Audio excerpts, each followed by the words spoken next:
JM at natanong siya ng literal hapak. Ayun na. Mula dito sa Team Liquid. Naliguran itong si Haji. Any moment ay pwede siya Ayun pumasok dito. Ilalabag yung Haji! Glorious Pathway. Haji! Habang nandun si Haji, tatlo kanya mahihigop doon. Habang ginagawa nagamit nila. Kasabay pa nga ng Blazing Duel pero hindi natama yung wala kay Oheb. Nakakuha sakit. na kagad sila ng isa which is yung jungler ng Blacklist International.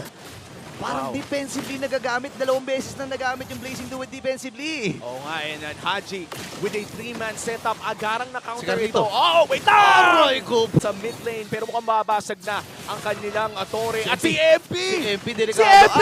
Ay, naku po, nahatag! Pagpapahingahin muna Oo! nila. Ay, wait lang, may implosion din na gagawin habang nailatag na rin ni JP yung kanyang ultimate. Pasok din! Si Carlito nakakuha na Oh, naman. no! Double kill para sa kanya. At ito na nga ata ang pagtatapos. Netherrealm na pop na rin.